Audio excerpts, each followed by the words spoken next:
Como les comentaba, una de las cuestiones interesantes es cómo el diseño de procesos explícito, vinculado al diseño tecnológico de manera completamente integral, hace una diferencia tremenda en lo que es la generación de servicios públicos.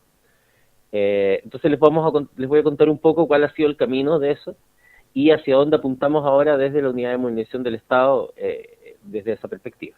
Yo voy a mostrarles una presentación.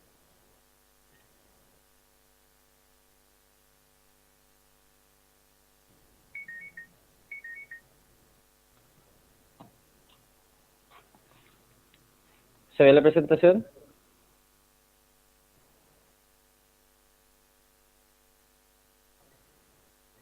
Ya. Bueno, el tema es servicio orientado a los ciudadanos y cómo pasamos del diseño de los procesos a la experiencia de usuario, que es un tema importante del que yo les voy a comentar. Bueno, el tema es cómo pasamos desde un estado kafkiano a un estado abierto y participativo. Hoy en día, ¿no es cierto?, el Estado tiende a ser bastante más kafkiano, si es que han leído a Kafka, me entenderán a lo que me refiero, en el sentido de que tiende a ser bastante arbitrario, es decir, hay muchos servicios en los cuales un día te dicen, mira, hay que traer el papel 1 y el papel 2, y al día siguiente llegas con el 1 y el 2 y te piden el papel 3 y luego el 4, etcétera. Y las personas tienen que ir de un lado para otro buscando distintos papeles y por lo tanto haciéndose su vida bastante miserable. Y tomando en cuenta que además tienen que tomar viajes, tienen que perder tiempo, faltar al trabajo, etcétera. Es azaroso, es decir, a veces funciona, a veces te tratan bien, a veces te tratan mal, muchas veces depende del ánimo de la persona que está atendiendo, etcétera. Y además tiende a ser bastante coercitivo, en el sentido de que te obligan a hacer las cosas de una determinada manera, no importando cuán inútiles sean. Es decir, puede haber una cantidad de procesos ineficientes, arbitrarios e idiotas, pero están ahí y hay que cumplirlos. El siguiente paso, ¿no es cierto?, es la estructura burocrática, que a pesar de que la palabra burocrático tiende a sonar bastante terrible, es por lo menos el primer paso hacia el orden, es decir, hay reglas, hay una administración, es top-down, es decir, hay una persona que es el jefe, ¿no es cierto?, luego hay distintos estamentos, pero está centrado en el gobierno, es decir, los ciudadanos tienen que saber qué institución entrega qué beneficio, qué institución entrega qué certificado, y por lo tanto, de alguna manera, se le traspasa a los ciudadanos la responsabilidad de entender cómo funciona el Estado. Cuestión que, por supuesto, es bastante difícil. Y tiende a ser estandarizado, es decir, una misma solución se aplica, ¿no es cierto?, para muchos casos, que muchas veces, por temas culturales, sociodemográficos, etcétera, no necesariamente es así. Y el último estadio, ¿no es cierto?, es llegar a un gobierno que sea abierto y participativo. ¿Y qué significa abierto y participativo? Significa que sea transparente, significa que sea responsivo, significa que sea innovador, es decir, que sea capaz de cambiar con el tiempo, con la tecnología, etcétera. No que tenga que pasar un gran proceso de cambio, sino que pueda cambiar de a poco. Que sea bottom-up y también top-down, es decir, que también haya, ¿no es cierto?, información desde los funcionarios hacia la jefatura para poder tener retroalimentación. Que esté centrado en el ciudadano, es decir, que el ciudadano sea lo más importante y no que el ciudadano tenga que entender al Estado. Que sea personalizado, es decir, la oferta tiene que ser personalizada. Hoy día existe la posibilidad de tener suficientes datos de los ciudadanos como para entregarles servicios personalizados y que esté basado más bien en las relaciones y en el comportamiento, es decir, entender cómo funcionan los ciudadanos y de ese entendimiento de cómo funcionan los ciudadanos, ser capaces nosotros de generar los servicios de valor agregado que ellos requieren. Para pasar de este proceso, ¿no es cierto?, a un proceso mucho más eficiente, voy a nombrar primero un caso que me tocó trabajar hace un tiempo atrás, donde podemos ver como uno de los primeros pasos, y que fue la implementación de la reforma previsional. El desafío era entregar las pensiones de la forma más simple y rápida posible. Había que entregarle a muchos millones de viejitos unas pensiones y la pregunta era, ¿vamos a hacerlos hacer fila o van a poder recibir esto en un tiempo razonable? Y ahí el acercamiento fue diseñar los procesos y pensarlos desde el principio, es decir, conversar desde el diseño de las normativas hasta el diseño de los procesos, ir modelándolos de manera explícita y derivar los sistemas de esos diseños de procesos, es decir, generar los casos de uso de sistemas basados en cada uno de los procesos y generando de inmediato las bases de datos que permitieran gestionar sistemas de control para poder administrar eso. Por lo tanto, eso nos generó una fortaleza importante, que era un sistema que facilitaba la atención, que permitía tener una gestión de indicadores para poder tener algún tipo de retroalimentación, y la elegibilidad y la concesión se entregaban de manera rápida porque había reglas. Y entonces, de alguna forma, se pudo hacer un primer acercamiento a lo que era entregar un servicio un poco más ciudadano-céntrico. Sin embargo, tenía algunas debilidades. Primero, la integración de información era manual, había información que llegaba en papel, información que llegaba en bases de datos, en CDs, etcétera. Y además, una cuestión importante era que era unicanal, es decir, las personas estaban obligadas a ir siempre al canal presencial, no necesariamente podían llamar por teléfono o vía web, y resulta que las personas tienen distintas formas de acercarse al Estado. Entonces, desde esa perspectiva, quedó un camino medianamente dibujado, pero había que llegar un poco más allá. Cuando el gobierno tomó el desafío de decir qué es lo que iba a entender por modernización del Estado, la primera pregunta que surgió fue, ¿qué es lo que la gente espera de un Estado moderno? Porque la verdad es que nosotros nos podemos preguntar a nosotros mismos, ¿no es cierto?, entre consultores y gente experta, y podemos tener ideas muy brillantes supuestamente de lo que la gente quiere, pero la verdad es que las únicas personas que saben lo que necesitan son los mismos ciudadanos. Entonces, cuando les hicimos la pregunta a través de una encuesta, nos encontramos con que lo primero, y que fue curioso, era que querían más transparencia. Es decir, a pesar de que tenemos un país con una ley de transparencia extremadamente exigente, las personas querían mayor transparencia. Y eso es una cuestión natural, ¿no es cierto?, porque de alguna forma la gente va entendiendo que las cuestiones que ocurren en el Estado tienen que ser públicas. Segundo, mejorar el servicio a los usuarios de las instituciones públicas. La gente consideraba que el servicio a los usuarios es un servicio mal orientado, mal atendido, ¿no es cierto?, donde las personas las hacían sentir miserables. En general hay muchas encuestas y muchos estudios de tipo focus group donde la gente declara que los hacen sentir miserables, que los hacen sentir indignos, y ese es un tremendo problema, porque no sacamos nada con entregar un beneficio que finalmente parezca una limosna cuando se entrega de una mala forma. Por otro lado, la gente quiere utilizar Internet para hacer más trámites en línea. Y es interesante porque si bien no tenemos una tremenda tasa de penetración en Internet, tenemos una brecha digital que cada vez se va cortando más, con más de 9 millones de cuentas en Facebook en un país con 17 millones de habitantes, a pesar de que muchas de esas cuentas sean del perro, del gato, o de quien sea, claramente tenemos un público importante que utiliza Internet. Entonces la gente está esperando eso. Y por otro lado, también impulsar medidas tecnológicas que faciliten, por ejemplo, la creación de emprendimiento o la creación de empresas, que hoy día es un tema complejo. Entonces nos encontramos en que claramente el foco tenía que ser cómo hacíamos que los servicios públicos realmente estuvieran orientados a los ciudadanos. Entonces no era un problema de gobierno electrónico, no era un problema de tecnología, era cómo poníamos el foco en las personas, y la modernización ya no vista desde la eficiencia, ya no vista desde hacer lo más eficiente posible algo, sino que cómo hacemos que las personas tengan mejores resultados. Y eso implica, ¿no es cierto?, tener un acercamiento de servicios integrados multicanal, digitalización de servicios, iniciativas de descentralización, trabajadores públicos centrados en las competencias. Es decir, hay que hacer un mapa entre lo que es un diseño de procesos, lo que es una forma de entrega de los servicios, pero también de cómo se entrenan a las personas que van a entregar esos servicios. Por lo tanto, requiere de un acercamiento bastante integral. ¿Cómo funciona hoy día el Estado? Hoy día hay un montón de servicios públicos que cada uno entrega sus beneficios, ¿no es cierto?, y las personas tienen que adivinar dónde está cada uno de ellos. Entonces el tema es cómo seguimos el flujo de las personas y no el flujo del gobierno. Por ejemplo, si una persona quiere comerse un pan con mantequilla y jamón, probablemente no va a ir a una mantequillería, a una jamonería y a una panadería. Va a ir a un lugar, ¿no es cierto?, como un supermercado donde va a poder encontrar todas esas cosas. Entonces la pregunta es, ¿la gente quiere hacer las cosas de manera separada, miserable, yendo a buscar papeles a todas partes? Probablemente lo más intuitivo sea que no. Entonces tenemos que buscar la forma de hacer una experiencia que se adapte al flujo de las personas. Y eso puede implicar incluso, ¿no es cierto?, estar metido en sus teléfonos móviles, que son parte de su flujo. Entonces ahí tenemos un gobierno ciudadano céntrico. Pero esto finalmente es un problema de percepción. Las personas van a encontrar que el servicio es más o menos malo, dependiendo de cómo lo perciben. Y ahí tenemos que entonces ser capaces de entender una capa que después la vamos a poder solucionar con los procesos, pero que primero tiene que ver con justamente esa relación entre las personas y la significación que hacen del servicio. ¿Y cómo perciben los servicios? Bueno, la experiencia de usuario es un tema que se viene estudiando hace mucho tiempo, que tiene que ver con cómo hacemos que esa experiencia, ¿no es cierto?, como cuando las personas se compran un computador Apple y el proceso de abrir la caja, que viene con una pestaña que permite levantar el computador, etcétera, se transforma en una experiencia casi religiosa. De hecho, hay estudios que muestran que la gente tiene reacciones religiosas a los computadores Apple, cosa que es muy divertida. Tenemos que ser capaces de construir esas experiencias. Y esas experiencias tienen que ver, vamos a ver ahí en el diagrama, al centro tenemos el producto, que es lo que se entrega. Luego tenemos la forma en que presentamos el producto y tenemos la forma en que comunicamos ese producto. Y eso genera reacciones emocionales, por una parte, ¿no es cierto? Esto es mi producto, esto es mi beneficio, yo tengo un derecho, me merezco este derecho. Y por otro lado, una cuestión racional, que es Bueno, y tengo que cumplir con determinadas condiciones para poder tener ese derecho, que implica también que seamos capaces de manejar las expectativas. Hecho ese diseño, entendiendo cuál es la experiencia de usuario que queremos entregar, tenemos el camino bastante abierto para diseñar los procesos de manera explícita que permitan llegar a entregar esa experiencia de usuario, porque en el fondo son cuestiones accionables, sobre todo aquellas que son más racionales.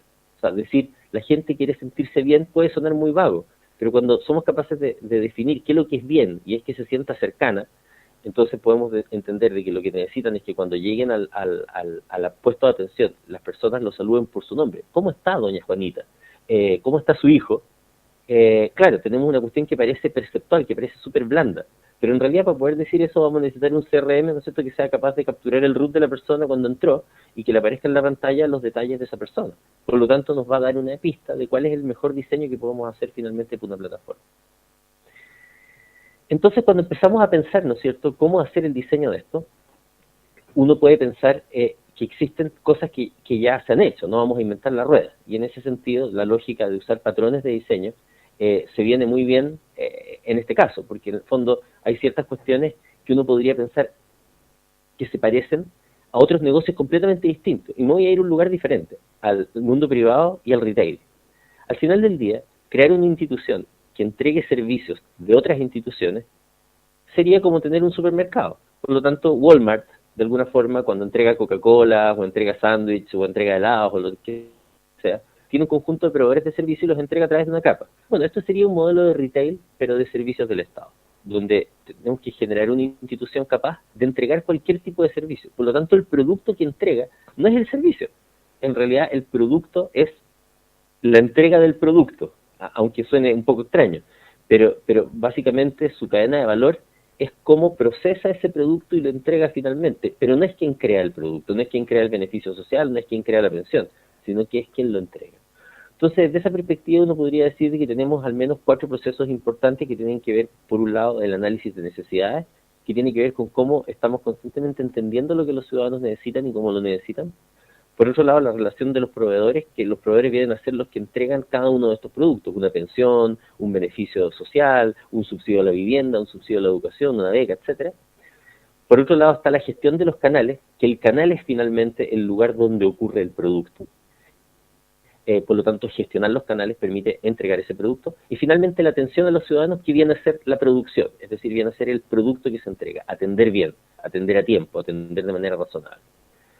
Ahora eso, por supuesto, tiene distintas capas, y por sobre ese diseño, ¿no es cierto?, que tiene que ser suficientemente explícito como para que se vinculen las cosas entre sí, tiene que armarse la capa donde están los canales, donde hay personas que tienen que tener ciertas competencias y donde hay una infraestructura que es capaz de entregar esto, una infraestructura que es multicanal, es decir, un call center, un sitio web, un lugar de atención.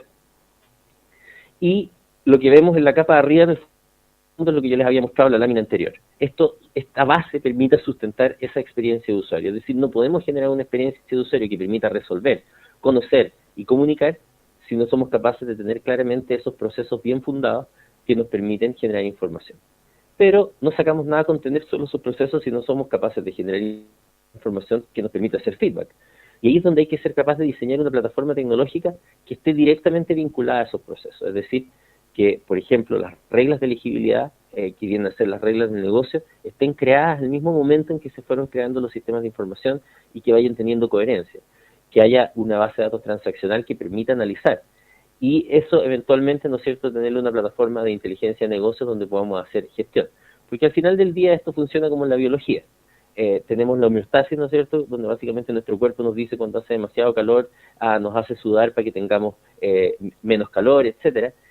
Aquí también la organización de alguna forma tiene que ser capaz de autosostenerse, teniendo los indicadores que le permitan ir mejorando. Porque si el leitmotiv de tener una red de servicios de los ciudadanos es hacer felices a los ciudadanos, y quiero hacer énfasis en hacer felices, porque no es un problema de entregar el servicio a tiempo, es un problema de cómo le mejoramos la calidad de vida, es un problema de cómo hacemos digno el servicio que se le está entregando. Si no tenemos esa visión, estamos perdidos, porque vamos a tener un enfoque distinto para diseñar los procesos. Entonces, cuando tenemos ese moto, ¿no es cierto?, tenemos que ser capaces de ser muy ágiles en el diseño. Si nos vamos un poco, hacemos un zoom a estos procesos, nos vamos a encontrar con que el patrón de procesos es algo que podemos encontrar probablemente en muchas otras industrias, y tiene que ver con, tenemos esta gestión con los proveedores, donde están los productos, donde hay servicios compartidos, hay una institución que es la que provee en el fondo de la plataforma de atención, que entrega servicios compartidos, y hay otros servicios públicos con los cuales hay que, por ejemplo, definir contratos de servicios de nivel de atención, o SLA, porque si no tengo esos contratos, no tengo cómo ofrecerle a los ciudadanos, ¿no es cierto?, una atención garantizada. Por lo tanto, estoy obligado a generar ciertos contratos y manejar esos contratos. Y a pesar de que son instituciones públicas que entregan un beneficio, finalmente pasan a ser proveedores que entregan un servicio y tienen que cumplir con ciertos tiempos. Y desde los proveedores hasta los canales y hasta la atención ciudadana deben existir protocolos. Y ahí es donde viene la importancia del diseño explícito, que se transforma o finalmente se nutre a través de protocolos, manuales que permitan la capacitación. Y ahí se vincula, por supuesto, con que si no somos capaces de generar las competencias a los funcionarios para poder entender esos procedimientos y hacerlos de manera adecuada, también el modelo se nos cae. ¿Cómo funcionó esto? La red multiservicios del Estado hoy día está funcionando. Fue una implementación en tiempo récord, durante un año estuvimos implementando, fuimos a ver lo que se está haciendo en otros países. Por ejemplo, Service Canada tiene un modelo parecido, Centrelink en Australia y Citizen en Singapur, y por lo tanto tomamos las mejores prácticas de cada uno para poder no inventar la rueda y hacerlo ojalá más rápido, porque teníamos un periodo corto en el cual hacerlo. Y tomamos la red que ya existía, una red de atención que había a lo largo de todo Chile, que es la red del Instituto de Previsión Social, que entregaba las pensiones, y sobre esa red, que de alguna forma ya estaba un poco acostumbrada a atender distintos tipos de clientes, empezamos a montar los distintos servicios públicos. Y al día de hoy tenemos 3 instituciones públicas diferentes y más de 130 trámites o servicios que las personas pueden realizar a lo largo de todo Chile. Hoy día hay una sucursal al menos en cada región, cuando antiguamente las personas tenían que a veces para ciertos trámites viajar 2 o 3 regiones, y por lo tanto muchas veces se gastaban la mitad de lo que recibían en una pensión solamente en viajar a buscar la pensión, lo que era absolutamente absurdo. Por otro lado, tenemos un portal que tiene más de 1.800 servicios de información, y ahí nuevamente fue todo un desafío el desarrollar un proceso que permitiera tener el portal actualizado, porque aquí tenía que ver con cómo hacíamos una red, por ejemplo, a lo largo de todos los servicios públicos, donde había un oficial de enlace que tiene que utilizar un administrador de contenido, actualizar sus propios trámites, y luego un equipo editorial lo transforma en lenguaje ciudadano. Y eso requiere una logística, ¿no es cierto?, en la cual tiene que haber ciertas fechas, donde hay crowdsourcing que está controlado, etcétera. Y un call center, ¿no es cierto?, que es el número 101, donde las personas pueden llamar para pedir cualquier información, y por lo tanto implicó un desafío logístico también de cómo integramos distintos call centers y cómo vamos diseñando el script que permita ir de un número a otro, que eso finalmente lo tiene que hacer dinámicamente, aprendiendo de lo que las personas más o menos piden más. Pero todo esto requería de cierta coherencia, y es donde vamos a hablar de un tema que viene un poco más adelante, que es cómo, en el fondo, la tecnología tiene que ser capaz de ayudarnos si es que somos capaces de diseñar los procesos de manera adecuada. Teníamos que tener un sistema de gestión de solicitudes integral, una suerte de CRM. ¿Por qué? Porque si una persona hacía un trámite presencial y después quería hacer una pregunta vía teléfono o quería hacer la pregunta vía web, no podíamos decirle que tenía que ir al mismo canal. La multicanalidad tiene que ver con cómo hacemos coherente cada uno de los canales. Y para eso se desarrolló una herramienta de tipo workflow que permite, en el fondo, generar una bandeja de entrada en cada servicio público para que cuando una persona haga a través de cualquier canal una consulta o requiera un servicio, ese servicio pueda ser o atendido a través de una primera línea, ¿cierto?, que viene a ser la línea de los generalistas, o luego una segunda línea de expertos, o finalmente en la misma institución correspondiente llega a la bandeja de entrada y un experto del tema puede atenderlo. De manera que las personas por cualquiera de los canales puedan recibir algún tipo de respuesta. Más de 2 millones de atenciones, más de 300.000 llamadas, más de 1,5 millones de consultas en la web. La verdad es que el desafío aquí más grande fue justamente cómo lo hacemos en poco tiempo. Y ahí viene una respuesta importante, que es, bueno, justamente diseñando, primero, ser capaz de paralelizar. O sea, por un lado se estaba haciendo el portal, por otro lado el CRM, por otro lado se estaban integrando las instituciones. Todo iba ocurriendo al mismo tiempo. Pero a pesar de un diseño ágil, tipo Lean Manufacturing, siempre se tenía conciencia de aquellos procesos que se tenían que implementar. Y eso permitía tener una suerte de planos, ¿no es cierto?, o un mapa de diseño que facilita enormemente la construcción, porque evita que nos descoordinemos y evita que en el fondo vayamos cada uno por un lado. Entonces finalmente es como una especie de dirección de orquesta. Y aquí es donde hay que avanzar hoy día, y es el desafío que tenemos hacia adelante, que tiene que ver con cómo la tecnología realmente nos ayuda a que esto sea algo finalmente integrado. Es decir, hoy día una persona llega a atenderse a una de estas sucursales y a pesar que lo atiendan con la mejor cara, sonrientes y le digan, no, nosotros le vamos a hacer lo que usted quiere, pero el pobre funcionario tiene una pantalla con 20 aplicaciones distintas, algunas atroces, miserables en DOS, etcétera, y otras más razonables, y tiene que aprender a usarlas todas. Lo que debiera ocurrir es que haya una sola aplicación y que de alguna manera las personas pudieran fácilmente entregar los servicios, porque obviamente lo van a hacer con mucho mejor modo, porque no tuvieron que tener estos aprendizajes. Y ahí es donde es muy importante ser capaz de generar proyectos de tipo SOA, pero que funcionen. Cuando digo esto, lo digo un poco malignamente, porque la verdad es que yo, con mi experiencia y las cosas que he visto en distintas partes, me parece que el SOA es como la cloud, ¿ah? Es el tipo de cosas teóricas que están como entelequias flotando y que todo el mundo quiere y compra, pero finalmente, ¿cuándo ocurre SOA de verdad? Por lo tanto, ahí tenemos un desafío tremendo de ser capaces de, primero, priorizar aquellos servicios que sean los más importantes. No sacamos nada con un enfoque tipo Big Bang y tratar de tener todos los servicios SOAeados. Tenemos que ser capaces de seleccionar aquellos que son más importantes. ¿Y cómo hacemos eso? Bueno, basándonos en el análisis del comportamiento de los ciudadanos. Es decir, tenemos que ser suficientemente sabios como para analizar, por ejemplo, hacer web analytics de los sitios web, analizar los textos de las cosas que la gente pide y ser capaces de predecir más o menos qué es lo que los usuarios quieren. Tener interoperabilidad, es decir, cuando no queremos pedirle papeles a los ciudadanos, es porque tenemos que tener una plataforma lo suficientemente robusta como para que la información la pida a nivel interno, y porque la información ya está del Estado. El avance siguiente para un CRM es tener un BPM, es decir, algo que realmente me permita modelar un flujo que vaya del principio a fin, pero que además me permita, por ejemplo, entregar cierta información de manera proactiva. Es decir, cuando la señora Juanita vaya a la ventanilla y pregunte por un beneficio, yo poder decirle, oiga, pero su hija cumple X años en tal fecha, a lo mejor usted quiere sacarle una beca, y además usted ya debería estar pronta a retirarse, así que podría sacar este beneficio. Es decir, ya no solo entregarle al ciudadano lo que quiere, sino que también ser capaz de ofrecerle aquello que le sirve y que no sabe que existe. Y finalmente, sobre esta capa, tenemos que ser capaces de generar una experiencia de usuario lo suficientemente fácil, agradable, buena, como para que el ciudadano sienta que está siendo bien atendido, sienta que da lo mismo cuánto sea su ingreso, que da lo mismo dónde haya nacido, que da lo mismo quien sea, él recibe una atención igual que digna de cualquier persona. No hay diferencia por edad, no hay diferencia socioeconómica, etcétera. Y eso es un tremendo desafío que tenemos, y efectivamente ahí tenemos que darnos cuenta que eso no se logra con puras buenas intenciones. Eso se logra con un buen diseño, se logra con una buena tecnología, no necesariamente la más cara ni nada por el estilo, sino que una forma inteligente de pensar los procesos orientados a eso. Esto requiere, por supuesto, entonces tener un ecosistema. No sirve solamente decir que vamos a hacer esto, vamos a hacer lo otro. Tenemos que tener muchas cosas andando. Por ejemplo, tenemos hoy día una plataforma de interoperabilidad, un bus de servicios, que es el bus de servicios del Estado, donde hay 40 instituciones y más de 100 servicios que interactúan, pero todavía nos faltan muchos más. O sea, lo que tiene que ocurrir es que cuando yo voy a hacer un trámite y requieren el certificado de nacimiento, las pensiones, etcétera, esa información tiene que ir a buscarse, ¿no es cierto?, a través de un bus de servicios, y tiene que ocurrir. Hoy día pasa con registro civil y varios otros que efectivamente ocurre así, pero tenemos que avanzar más.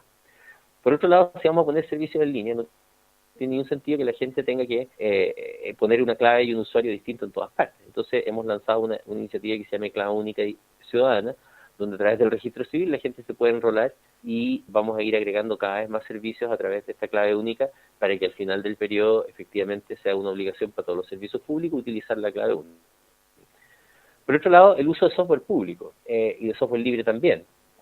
Perderle el miedo en el fondo a las aplicaciones de código libre y también perder la mala costumbre de comprar soluciones para que las desarrollen dentro del Estado y luego que en el Estado no se queden con el código.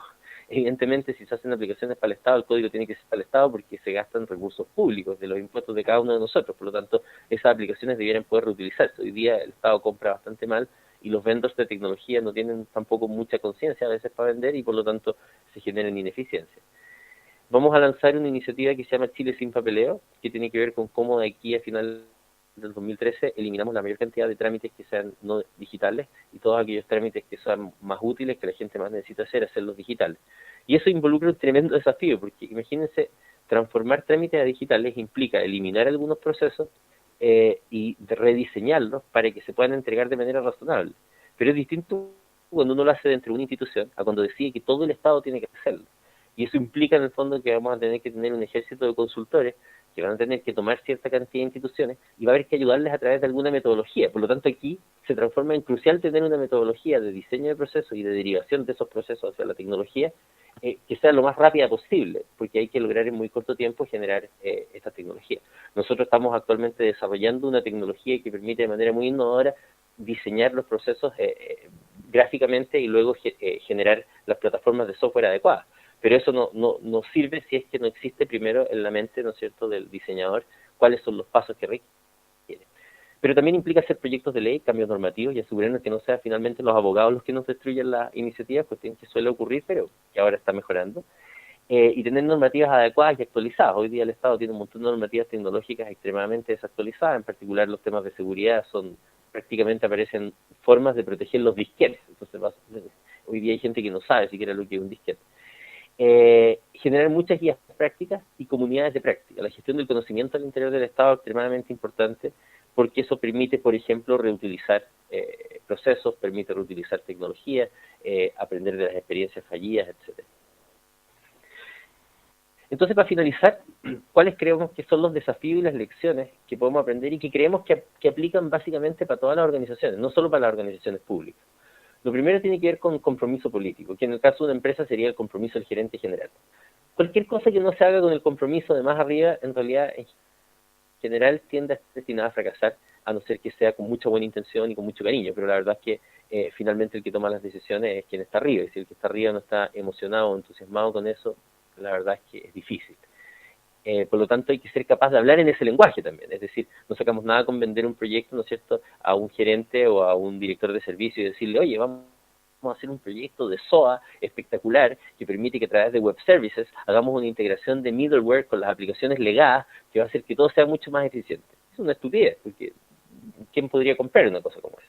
Evidentemente, lo que tenemos que ser capaces de decirle, oye, tu responsabilidad es entregar beneficios y te evalúan por eso. ¿Quieres que te ayude a entregar bien los beneficios? Tu responsabilidad es entregar X servicio a los clientes. ¿Quieres que te ayude a hacer eso? Ese es el discurso. Por otro lado, tratar de bajar los costos. Es importante partir los proyectos con quick wins de bajo costo. Partir con esas cosas de que necesito varios millones de dólares, la verdad es que en general es mentira. Se pueden hacer las cosas con mucho menos costo. Tenemos experiencia en el Estado de equipos anteriores que han trabajado en los temas de interoperabilidad u otros temas más, donde se han gastado cantidades importantes de millones de dólares, y hoy día nosotros estamos haciendo, hoy día por supuesto como éramos una nueva unidad, nos entregaron muy poco presupuesto, y con el poco presupuesto que tenemos hemos hecho una gran cantidad de cosas. Básicamente porque tiene que ver con cómo aprovechamos justamente la reutilización de cuestiones que se han hecho en otras partes, cómo aprovechamos a los desarrolladores jóvenes, no andamos contratando empresas gigantes para que nos hagan diagnósticos gigantescos, y eso implica tomar riesgos también. Implica evitar la diagnostitis, ¿no es cierto? Y al final la diagnostitis, ¿qué es lo que es? Es inseguridad. O sea, cuando una persona se pone a hacer muchos diagnósticos es porque no tiene confianza en lo que está haciendo. Bueno, nosotros tenemos confianza. Bajar las barreras de entrada, esa cuestión es crucial. Si yo quiero que, por ejemplo, mis proveedores me entreguen las cosas en un determinado tiempo, que cumplan con SLA, que se integre una plataforma de interoperabilidad, ¿no es cierto?, en el caso de un retail, que se integren hacia atrás los distintos proveedores, tengo que bajarles las barreras de entrada. No saco nada con decirle, mire, quiero que me construyas un web service que me mande la información en SOAP, y con eso estamos al otro lado. Pero si la otra institución no sabe hacerlo, tengo que ser capaz de entregarle a lo mejor una caja negra que permita que él tenga la información en texto y esto funcione. Por otro lado, tener un modelo de servicio claro, es decir, la claridad de cuáles van a ser las capas de ese modelo de servicio, en este caso nosotros tenemos distintas capas, etcétera, y que ese modelo de servicio se respete, porque ese es el modelo que va a llevar, ¿no es cierto?, todo el flujo. El uso de los recursos existentes, aprovecharlos muy bien. Uno tiene recursos. Por ejemplo, imagínense lo que es la red de servicio del Estado. Todas las instituciones, las 3 instituciones que integramos en una sola red, cada una quería construir sucursales a lo largo de todo Chile. El ahorro de millones de dólares de construcción de sucursales que hicimos al usar las sucursales que ya existían y que había tiempo para poder entregar más servicios es gigantesco. Entonces muchas veces uno todo quiere comprarlo, pero resulta que hay cuestiones que se pueden instalar, hay cuestiones que ya existen y que se han usado mal, hay que ser capaz de hacer eso. El desarrollo ágil es una cuestión muy importante, les recomiendo a todos leer acerca de Lean Startup, que tiene que ver con cómo uno hace prototipos, ¿ya? El tema de ir diseñando prototipos es algo crucial, porque nos permite ir viendo cómo ocurren las cosas y va generando credibilidad. Al final la realidad tiene que ver con ver que las cosas ocurren. Cuando nosotros hacemos prototipos vamos creando realidad. Entonces, de pronto, nosotros hemos tenido varios proyectos, como el portal de datos abiertos, que es un proyecto comunitario muy interesante, que lo que hicimos fue lanzarlo. No estaba completo, no estaba terminado, pero lo lanzamos. Hoy día la gente sabe que existe y es uno de los primeros portales en Latinoamérica. ¿Es el mejor del mundo? No, tiene que mejorar mucho, pero existe, está. Ya no lo podemos bajar. Y eso también nos permite tener un compromiso mayor, porque también cuando estamos con la inseguridad decimos, no, este proyecto es a un año. ¿No? Sospechen mal siempre de un proyecto que tiene resultados después de un año. O sea, no puede estar bien. Es miedo nomás. O sea, mínimo 6 meses, pero ojalá sea menos. 3 meses sería lo razonable para tener resultados en cualquier proyecto. Pero 6 meses puede ser, ya, como estirando el litro. Pero un año, no, yo no confío. Lo otro es el involucramiento. Nosotros tenemos una metodología que le llamamos la metodología Tom Sawyer. No sé si conocen la historia. Tom Sawyer estaba pintando una pared y entonces los amigos llegaban, ¿qué estás haciendo? Algo muy entretenido. Déjame hacerlo. No, no quiero, lo quiero hacer solo. Y finalmente logra que todos sus amigos pinten la pared y él se quedó sentado. Nosotros de alguna forma hemos estado haciendo este proceso y con los socios estratégicos quedan muy entusiasmados. Y entonces el resto de las instituciones dicen, bueno, pero yo también quiero estar ahí. Bueno, si quieres estar ahí tendrías que de alguna forma mostrarnos que puedes estar ahí. Y vamos generando entonces una diferencia entre el clásico miedo de los seres humanos a hacer algo nuevo, que es un riesgo, ¿no es cierto? Todo lo nuevo es un riesgo, y transformamos eso en el riesgo de no hacer algo nuevo. Entonces hoy día los que toman el riesgo son las personas razonables y los que no toman el riesgo son los que están outsiders. Entonces reconceptualizamos el concepto del miedo y eso es muy importante. Y finalmente, y esto sí que es recomendable para todos, para los privados, para los públicos, etcétera, el codiseño, en este caso con los ciudadanos, en otros casos con los clientes, que tiene que ver con justamente el diseño abierto, es decir, hay que hacer participar a los ciudadanos, hay que hacer participar a los clientes del diseño de los productos. Nosotros, por ejemplo, cuando lanzamos el portal, lo lanzamos a consulta pública y le pedimos a los ciudadanos que nos dieran opiniones del portal, es decir, cómo lo querían, qué les gustaba, qué no les gustaba, y fuimos tomando todas estas opiniones y gracias a esas opiniones pudimos hacer un portal mucho más razonable. Y por otro lado también tenemos incluso un sitio donde la gente nos manda ideas sobre la modernización y muchas de esas ideas son muy razonables y nos juntamos con las personas, conversamos acerca de su idea, etcétera. Y eso permite que la gente apropie además las herramientas, apropie los productos.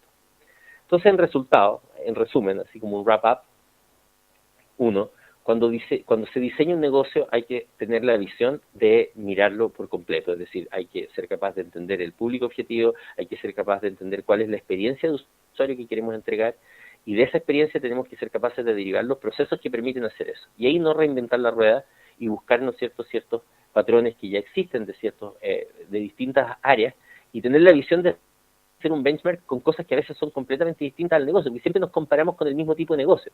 Y la verdad es que no necesariamente es así. Ustedes pueden ver, comparamos aquí el modelo público con el modelo retail, que parecieran ser dos cosas terriblemente distintas. Y luego, ¿no es cierto?, ese diseño hacerlo integrado, ir integrando el diseño de los prototipos, el diseño de los procedimientos, el diseño de las bases de datos, todo de la misma manera, ya pensando cuáles son los indicadores que nos van a permitir, por ejemplo, mejorar. Y buscar siempre formas de captura de la información de los clientes o los ciudadanos que nos permitan tener retroalimentación positiva. Y finalmente, ser capaces de entender que, bueno, que hay personas detrás de todo esto, tenemos que ser capaces de hacerlos participar, tenemos que manejar el tema político dentro de nuestras organizaciones para que finalmente todos se sientan parte de esto. Y eso, pues yo creo que eso era lo más importante que quería como comentarles, un poco desde la experiencia de haber trabajado en el tema de diseño de procesos en distintas empresas privadas, en el mundo público, ¿no es cierto? El que hayamos podido hacer esto nos demuestra que en realidad en cualquier parte uno puede hacer una entrega de servicios que al final del día entregue una experiencia de usuario, que es lo que las personas quieren finalmente. Insisto en el ejemplo de Apple, cuando pusieron, ¿no es cierto?, a dos personas, a una religiosa frente a una imagen de la Virgen María y a otra persona frente al logo de Apple y le pusieron un lector neural y se dieron cuenta que la reacción religiosa era la misma, quiere decir que la gente de Apple fue capaz de entender cuál era la experiencia de usuario que necesitaba. Y para eso diseñaron, ¿no es cierto?, toda una cadena de abastecimiento que tiene que ver con cómo se entregan las cosas, el formato, las cajas, el diseño, etcétera. Y eso no es al azar, requiere de un diseño, ¿cierto?, claro. Así que bueno, muchas gracias y estoy abierto a cualquier pregunta que tengan. Gracias, Andrés. Daremos tiempo para que te puedan consultar si existe alguna duda.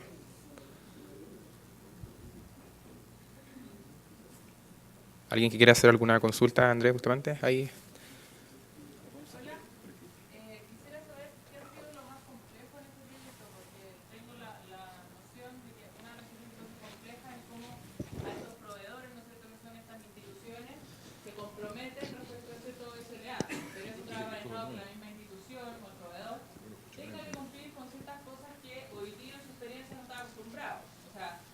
Cambio de giro de poner al ciudadano en el centro, que como tú señalabas en el fondo no era lo típico, ¿cómo finalmente se comprometen estas instituciones con esos SLA?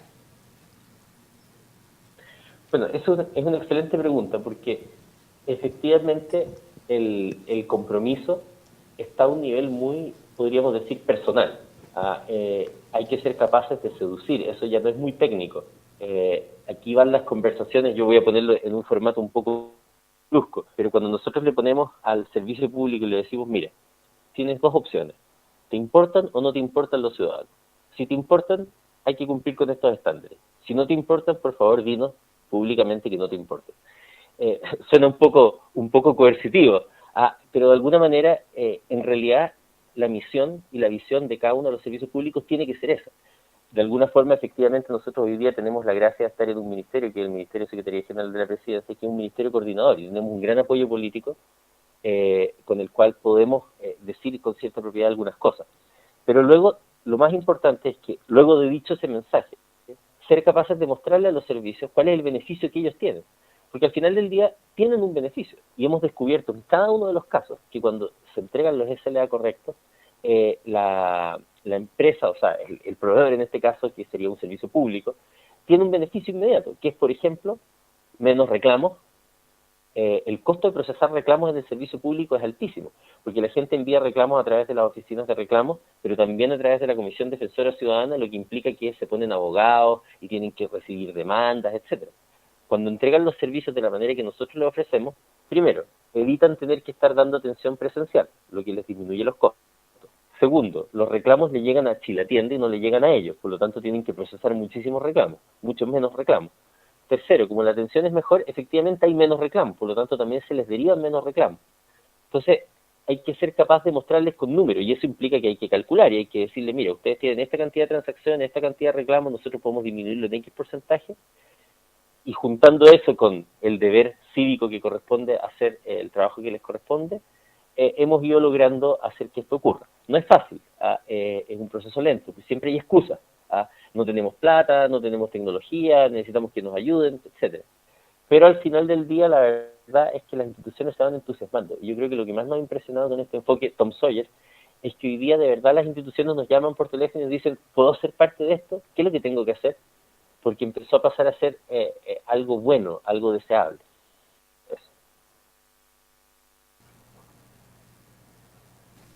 Solo quizás para complementar un poquito más hacia dónde también iba mi pregunta, tiene que ver con esta capacidad del Estado de poder en algún punto hacer seguimiento a los compromisos que asume desde ciertas cúpulas, ¿no? Porque estoy pensando en una estructura donde tú tienes, no sé, ministerios que tienen una serie de seremías a lo largo de todo Chile y que finalmente hay un CIAC, ¿no es cierto?, en la región X que atiende al ciudadano. Y cómo entonces esto de SLA, ese CIA que está como en el último eslabón de la cadena, se hace cargo y se compromete, y además el Estado, quienes hayan tomado esas decisiones, es capaz de hacer el control y seguimiento sobre esa operación.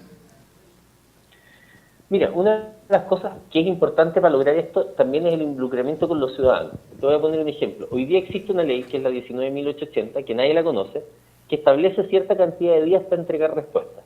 Y nadie sabe que existe y nadie la controla. Entonces, una de las primeras cosas que nosotros queremos hacer es empezar a publicitar esa ley para que los ciudadanos la conozcan y los ciudadanos se pongan directamente a demandar al Estado cada vez que no les cumple. De manera que el Estado se sienta lo suficientemente presionado como para hacer el trabajo que le corresponde. Pero segundo, y es lo que yo les nombraba un poco cuando teníamos que diseñar, el desafío de diseñar Chilatienda, tenía que ver con que tenemos que ser capaces de tener una plataforma medianamente integrada donde podamos hacer el seguimiento de una solicitud desde cualquier parte. Eso que parece imposible no lo es tanto, porque ya tuvimos una experiencia que justamente parte del equipo que hoy día es parte de modernización, implementó lo que era la ley de transparencia. cuando se implementó la ley de transparencia, era una ley bien compleja porque implicaba que la gente podía hacer solicitudes de información a cualquier institución pública en cualquier momento, y ahí sí que había que cumplir con los plazos porque las multas eran directamente para el sueldo del director de servicio. Por lo tanto, estaban todos interesados en que se cumpliera. El tema era, bueno, ¿cómo hacemos eso? Tal como tú lo dijiste, pues hay seremías, hay no sé cuántas cosas, o sea, ¿cómo hacemos para que eso ocurra de una manera coordinada?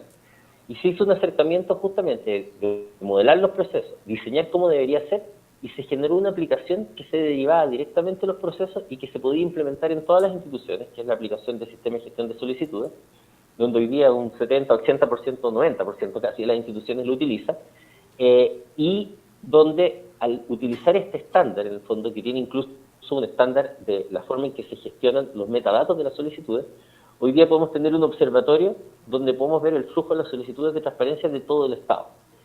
Y aquellos que usan aplicaciones distintas tienen que cumplir con un estándar de interoperabilidad y entregar esa información. Entonces, por ejemplo, en ese proceso, que era un proceso, ¿no es cierto?, de gestión de solicitudes, muy parecido a lo que sería cualquier una gestión de una OIS, por ejemplo, pudimos tener efectivamente el seguimiento a lo largo de todo el Estado y saber cuándo se está trazando una solicitud, etcétera, y por lo tanto, de alguna forma, advertirle a los servicios públicos que no están haciendo su trabajo antes de que los demanden. El mismo acercamiento tenemos que tener ahora con todo el resto de los servicios, y esa es la lógica con la cual hicimos la primera aplicación tipo CRM, pero que básicamente la tenemos que vincular a la ley de procedimiento administrativo, de manera que sea también una obligación para las instituciones el cumplir con ciertos estándares, entregar la información interoperable de cierta manera, y de esa forma, ¿no es cierto?, poder hacer seguimiento de manera coherente a lo largo de los canales. Por lo tanto, ahí también hay un esfuerzo de coordinación y de diseño que, bajándole al máximo las barreras de entrada, que en este caso en transparencia fue regalarles la aplicación, ¿cierto? Aquí ojalá ponerles la aplicación en la nube incluso, de manera que no haya ningún margen de error para que eso ocurra.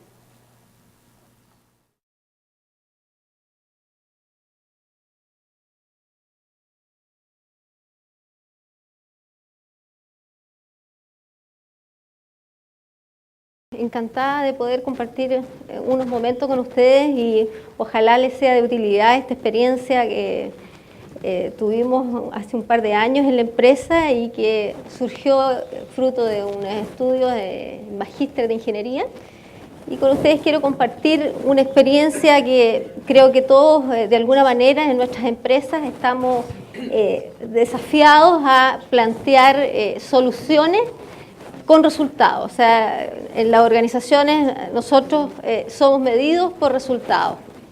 En ese sentido, cada profesional de alguna manera proyecta sus intereses y aúna esfuerzos con la organización de manera de producir la mejor sinergia e intereses, ¿ya? Bajo ese punto de vista, yo, para enfrentar el desafío en mi organización, busqué alguna metodología, alguna forma de enfrentar la problemática que tuviera al menos 4 aspectos clave. Primero, que fuese motivador profesionalmente, alguna metodología nueva, robusta, con base fundada y a lo mejor poco explorada. ¿Por qué? Porque el desafío profesional a uno lo va modelando y después te hace seguir caminos interesantes. Lo otro importante que buscaba yo como metodología era los tiempos. Hoy los negocios son muy rápidos y el tiempo, van a ver ahora en este caso, era apremiante, ¿ya? Entonces, partir con una metodología que no por ser rápida me comprometiera la calidad. Entonces, tenía que buscar calidad y velocidad al mismo tiempo. Por otro lado, los costos. Yo necesitaba dar soluciones a una situación coyuntural de la empresa en la cual el costo era un factor relevante, ¿ya?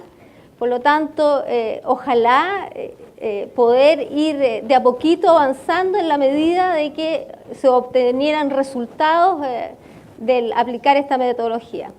Y por último, un tema muy relevante era la persistencia dentro de la organización como metodología. Generar una carta de navegación que a todas las organizaciones nos llevara a una coordinación desde lo más alto de la empresa hacia la operación, desde la estrategia hacia la operación.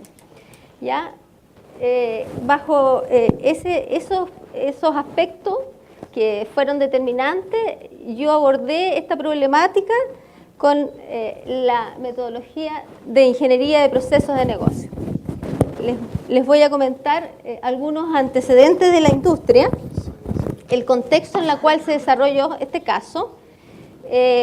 Esto viene de los años en que la industria de alimentos tuvo un quiebre importante. En los años 80, la industria de alimentos, a través de este periodismo investigativo, se declaró algunas faltas a las normas en las plantas productivas. Esto produjo que las normas sanitarias se elevaran en los estándares. Por lo tanto, la industria alzó sus costos productivos, ¿ya? Debíamos cumplir con nuevas normas. Por otro lado, el consumidor también resintió esto y bajó los consumos, ¿ya? Por lo tanto, la industria definitivamente se produjo un quiebre importante, ¿ya?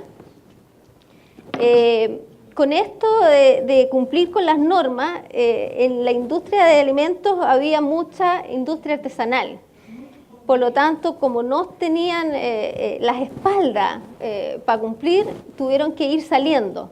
Y se empezaron a generar espacios que de manera muy temprana algunos industriales reconocieron y lo visualizaron como oportunidades, ¿ya? La industria se fue atomizando a grandes productores y con este quiebre cada uno tomó distintas decisiones, ¿ya?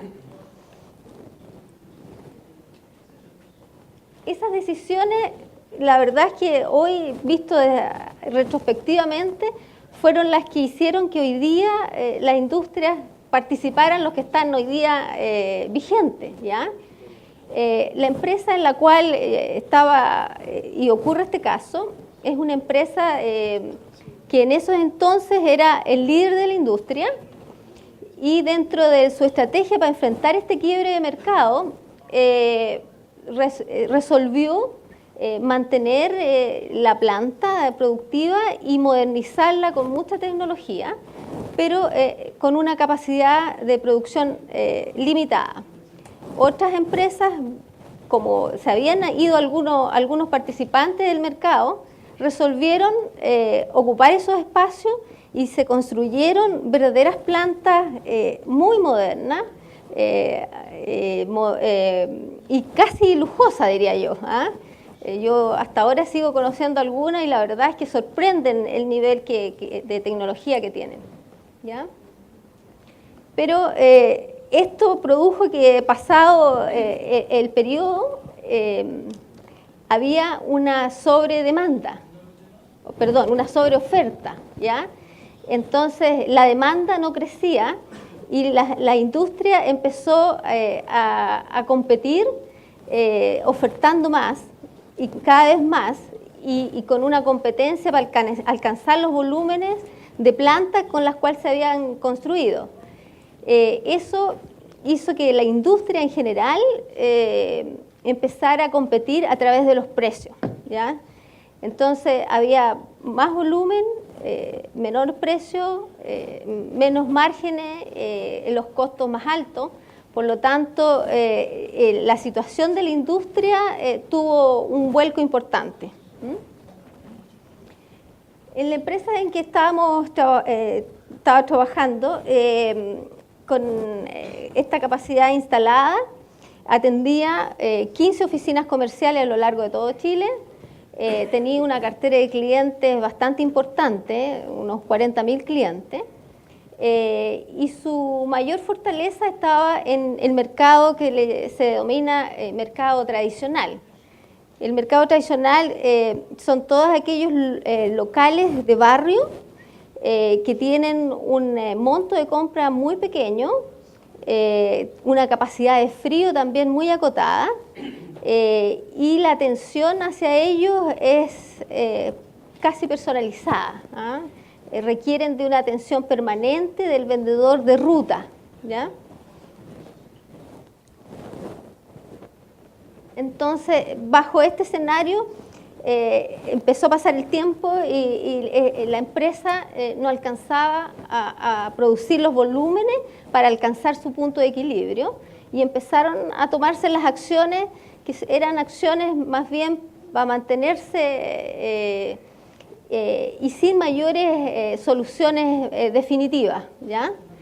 Entonces surge un desafío ya coyuntural, que era poder asegurar su permanencia en el largo plazo, ¿ya? Por otro lado, los márgenes con los volúmenes no daban, había que recuperar rentabilidad y había que hacer con muy pocos recursos, ¿ya? Esa era la situación en que se encontraba la empresa. Para abordar el problema se reestructuró un equipo ejecutivo y se resolvió abordar el problema desde lo más alto, desde una visión estratégica, ¿ya? Se revisó la empresa en general y se replanteó su estrategia, ¿ya? Resolvimos que debíamos nosotros ganar eficiencias operacionales para poder mantenernos y hacer algún intento de diferenciarnos respecto a la competencia en el punto de venta, ¿ya? En el go-to-market, ahí donde ocurre el momento de verdad. Entonces debíamos hacer acciones que nos acercaran a nuestros clientes, ¿ya?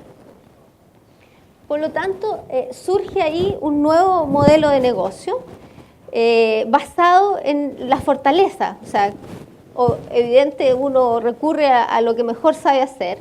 Y ahí primero había un elemento realmente importante, que era la imagen de marca, ¿ya? Dentro de los estudios de mercado, la imagen de marca siempre salía con muy buena recordación. Por lo tanto, teníamos un activo que podíamos explotar, ¿ya? Este activo nos permitía tal vez con la marca poder extender el mix de nuestros productos. Entonces, pero no teníamos planta, pero queríamos dar una mejor oferta al cliente. Entonces teníamos que ampliarnos en otras categorías de alimentos, ¿ya? Que fuesen una canasta un poquito más interesante para el punto de venta del mercado tradicional, ¿ya? Y por otra parte, teníamos una capacidad logística importante. O sea, con 40.000 clientes diariamente se atendían alrededor de 4.000 entregas diarias, con un tiempo de servicio a lo más de 24 horas. Entonces, era realmente una buena capacidad logística que teníamos. Entonces, basado en esas tres fortaleza, resolvimos dar una nueva propuesta de valor en la cual generaríamos economías de scope, compartiríamos esta banda de entrega de productos con otras categorías de productos y nos asociaríamos con proveedores que estarían interesados en poner esta marca en otros productos. Por lo tanto, nuestro mix igual crecía. Íbamos a llegar y ofrecíamos a nuestros proveedores o maquiladores llegar a una cartera interesante de clientes que ellos por sí solos no tenían la capacidad logística, ¿ya? Al cliente recibir una oferta más ampliada de productos también era interesante, porque también hay involucrado un concepto de crédito, ¿ah? Entonces, el comerciante pequeño compra poquitito y varias veces en la semana. Si le llevábamos una oferta un poquito más amplia, iba a ser mucho más interesante, ¿ya? Entonces, esta propuesta de valor cambiaría nuestro modelo de negocio. Ahora, ¿cómo llevarlo a la práctica? Suena todo bien, pero cómo llevarlo a la práctica es el desafío, ¿ya? Por lo tanto, si redondeamos la idea, nosotros íbamos a explotar la marca, con eso mejorábamos nuestra oferta y nuestro mix de productos, por cada compra o ida del transporte al punto de venta, íbamos a llevar más producto, íbamos a ganar eficiencia, nos iban a comprar más por cada vez, el cliente iba a estar más conforme, más contento, por lo tanto íbamos a crecer también horizontalmente. Entonces, dado este nuevo modelo de negocio, surge el proyecto, ¿ya? De cómo nace esta idea de proyecto, se lo voy a explicar después de contarle qué es el proyecto. Porque de todo lo interesante uno tiene la problemática, tiene la visión, modelo de negocio, pero cómo lo lleva a la práctica, eso es lo interesante de que guiados por esta metodología, con estos patrones de proceso, uno puede llegar a saber dónde tiene que intervenir de manera de generar el mayor impacto en el negocio, ¿ya? Por lo tanto, les voy a contar primero qué es lo que es el proyecto. Y sabíamos que teníamos que crecer, mejorar y fortalecernos aún más en el mercado tradicional, que eran los clientes de ruta. Si teníamos 40, queríamos ser mejor y seguir creciendo, crecer en más clientes todavía, ¿ya? Y poder atender la mayor cantidad de clientes diariamente. Y esto, la verdad es que no podía ser haciendo crecer la fuerza de venta. O sea, es lo más evidente que uno dice, voy a atender más clientes, voy a visitar más, pero es demasiado evidente decir, y contrato el doble de vendedores. Por ahí se nos iba a ir cualquier beneficio. Por lo tanto, nuestra restricción era con la misma fuerza de venta. Por lo tanto, ¿qué teníamos que hacer?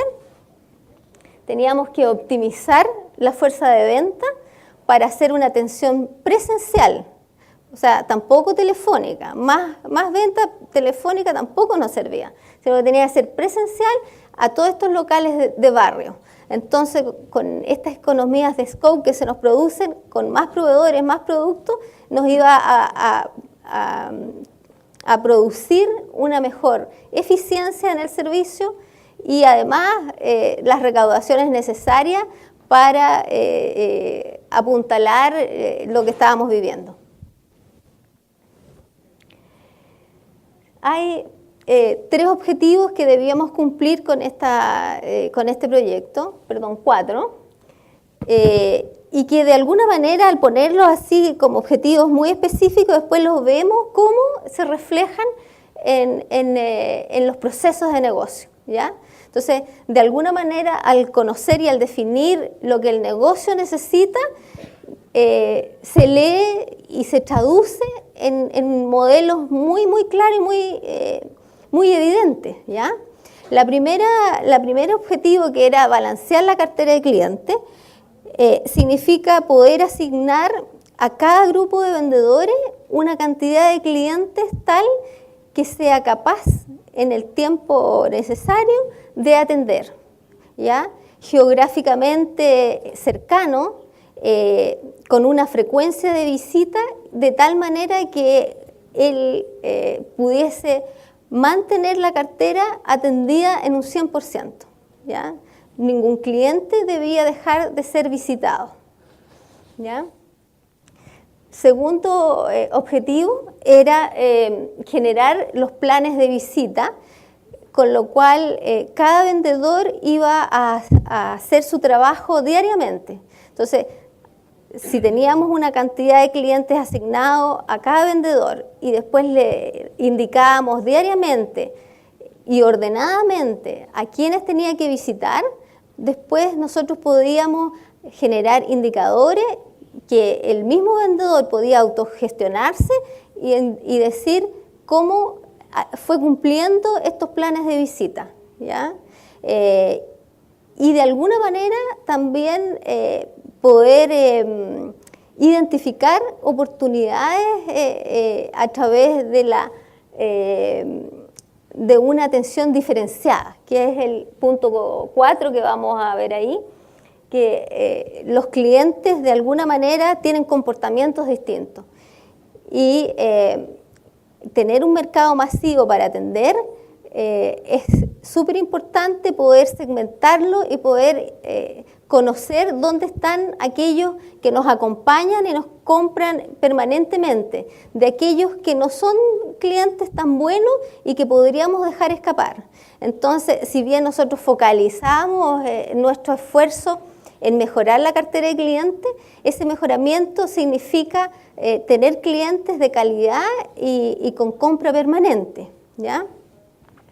Y el tercer objetivo que está ahí era que el vendedor tuviese la tecnología disponible para hacer la ruta y usara su tiempo en el trabajo en la ruta y no tuviera que volver a la oficina, ¿ya? Y de alguna manera es lo que hoy día más se usa también, que es la automatización de los procesos de venta.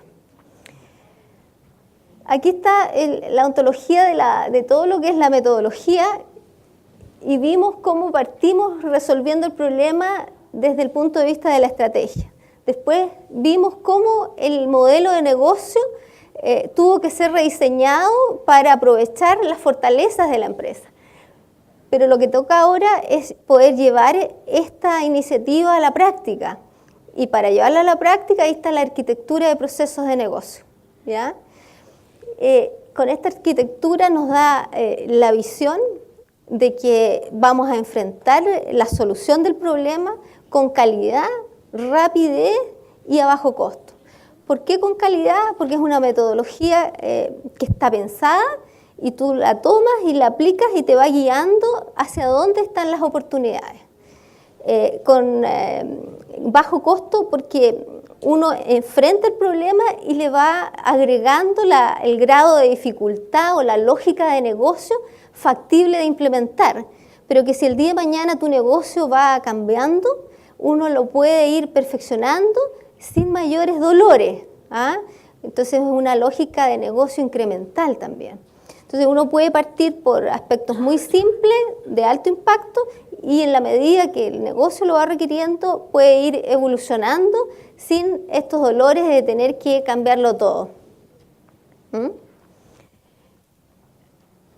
Entonces, en la arquitectura de procesos de negocio, ahí se centra el tema, tal vez un poquito más técnico, pero la verdad es que hasta ahora todavía no hay tecnología. Están grupos de trabajo de gerentes, de arquitecturas de procesos, gente de negocio todavía trabajando. Y todavía no se ve tecnología, ¿ya?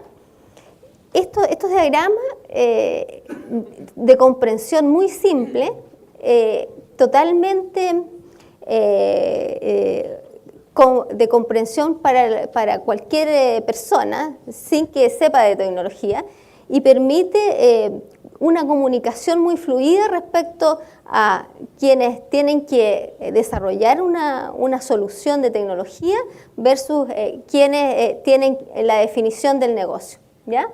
Aquí hay una arquitectura general de la empresa y cómo vemos que la empresa tiene sus 4 macroprocesos y cómo interactúa con entidades externas, que son aquellos proveedores en los cuales nosotros nos asociamos para aumentar la cartera de clientes, ¿ya? Entonces, de alguna forma uno tiene una visión general de con quienes tenemos...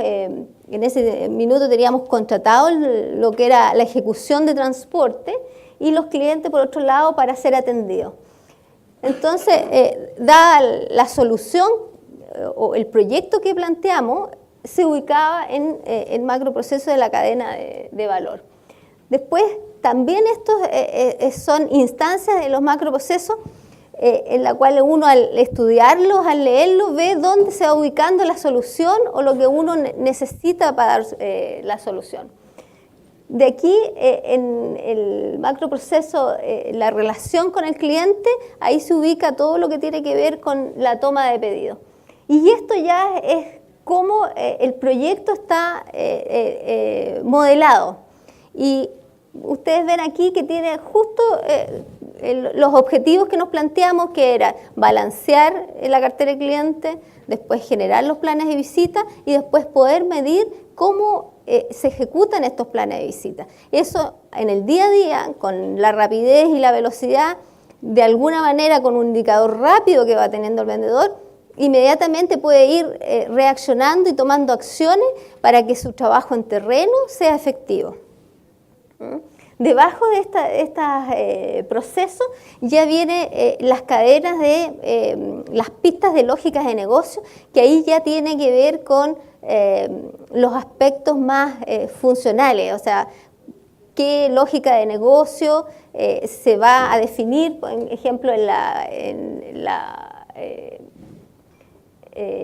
optimización de la atención al cliente, que ahí está el balanceo. Ejemplo, consideramos la aplicación de CAMINS, las georreferenciaciones, los cálculos de frecuencia, en versus lo que había pasado en la historia versus lo que se pretendía para atender a los clientes en la justa medida, no más allá del número de veces que producen efectividad. Por ejemplo, un cliente se veía que se iba a visitar todos los días, pero no todos los días compraba. Entonces, ¿qué días había que ir a visitarlo? 2 días nomás. Con los 2 días era la medida justa con la cual éramos efectivos. O otros clientes que necesitaban con mayor frecuencia se iban ajustando. Aquí les traigo unos pantallazos de lo que era y lo que resultó. Estábamos viendo que el desarrollo de la aplicación tecnológica, después de tener este diseño, estos conceptos, los procesos de negocio, esto es muy rápido porque la entrega a quienes lo desarrollan, a quienes lo trabajan, los de TI, es un manjar porque está todo súper bien especificado. Entonces no hay espacios a errores, por lo tanto es realmente expedito. La primera parte muestra la zona que es la región de Santiago, que tenía 680 clientes. Por lo tanto, esa cantidad de clientes no es posible que un vendedor los atienda, y se dividió en 4 sectores. Y cada uno de los sectores los fuimos dividiendo según una estimación de números de clientes, de tal manera que quedara más o menos parejo, y aquí vemos que quedaron los 4 sectores con 185, 160, 170, 157 clientes.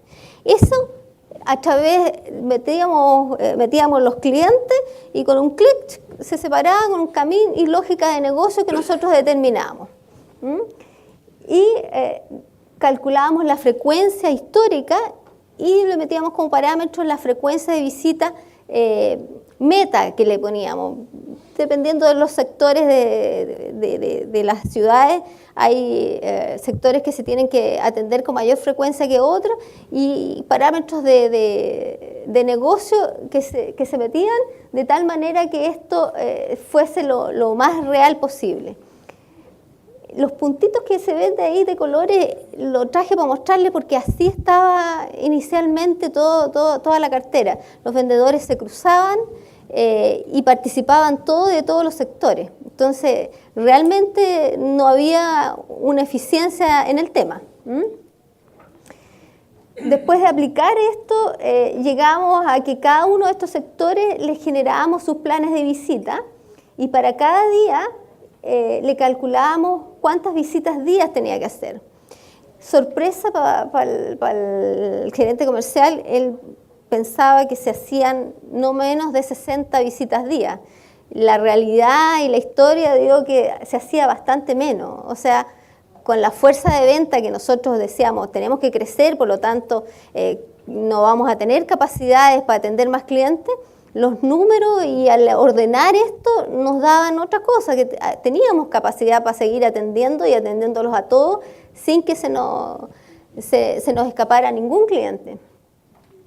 Lo otro que hicimos en los planes por día fue sectorizarlo. Si ustedes ven los puntitos de colores, significa que el día lunes y jueves va al sector norte, el día martes y viernes al otro sector, miércoles y sábado al otro sector.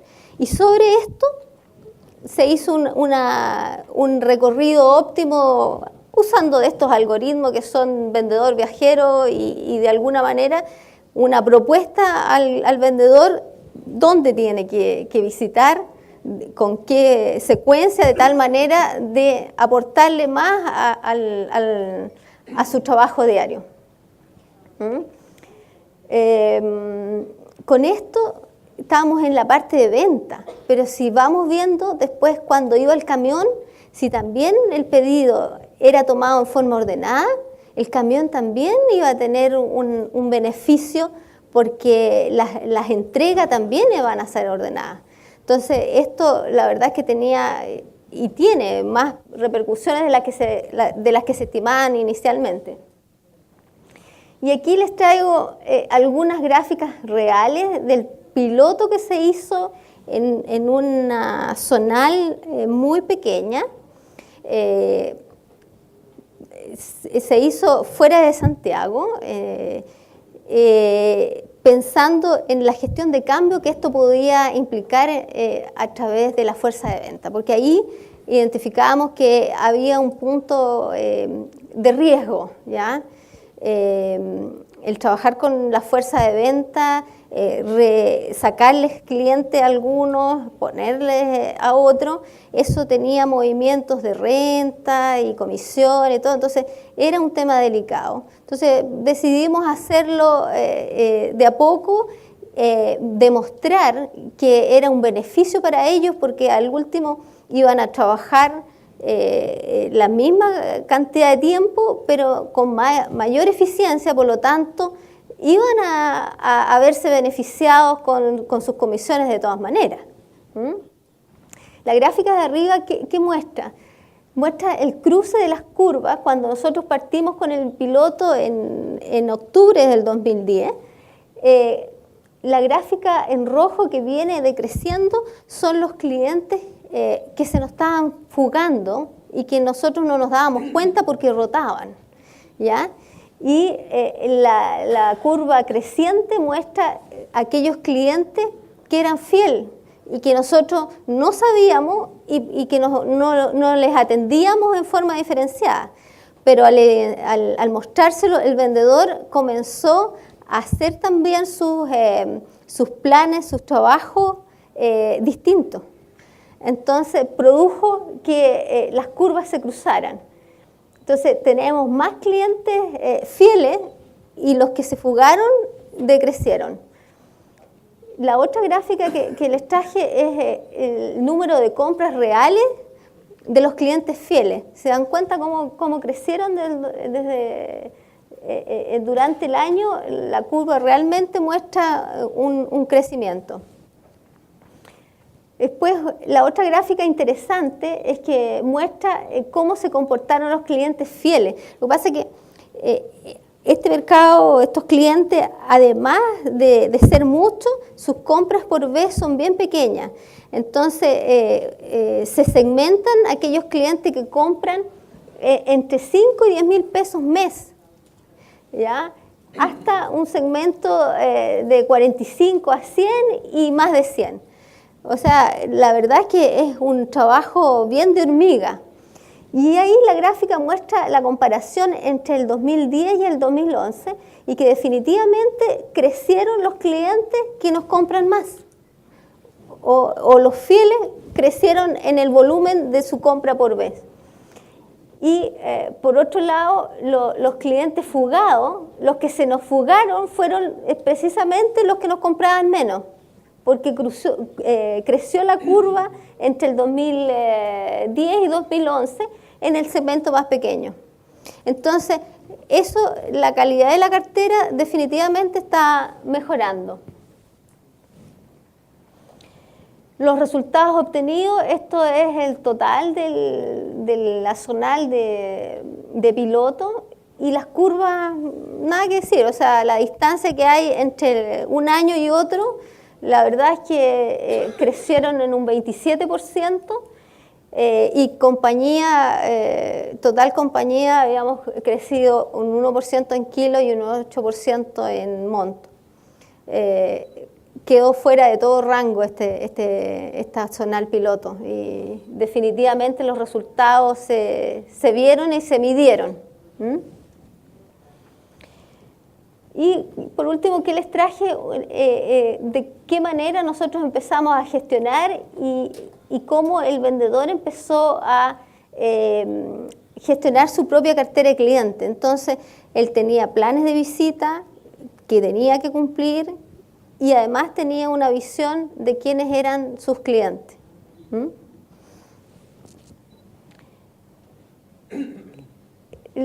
Por último, y para terminar, las claves que yo creo que del éxito de este proyecto. Primero es la metodología, que uno no parte de cero, parte de los patrones que te están garantizando velocidad y calidad a la vez.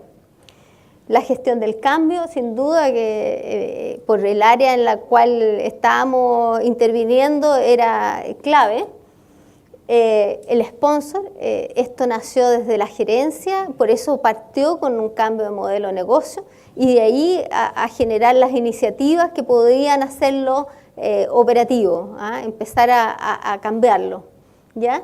Y por último, el usar, y como decía Andrés, perder el miedo a usar herramientas de tecnología open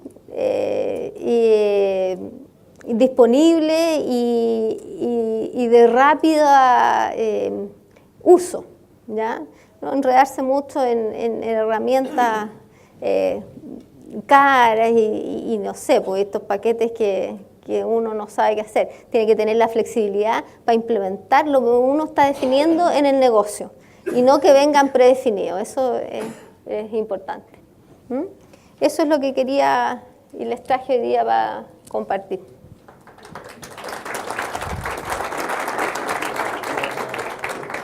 Gracias, Mónica. ¿Alguien tiene alguna consulta? ¿No? Acabas Sí. de mencionar que usaste herramientas open. Sí. Exactamente qué aspectos abordaron. A ver, mira, en el modelo de modelamiento de proceso usamos Visagi, que es free también, y Pentaho. Es una herramienta que tiene mucha flexibilidad y conectividad nos conectamos en la georreferenciación con Google. La verdad es que el esfuerzo tecnológico fue muy fluido, como te digo, porque la definición de lo que se quería estaba muy claro. Por lo tanto, para los tecnológicos, pescar de aquí, allá, y los costos realmente ni se los cuento.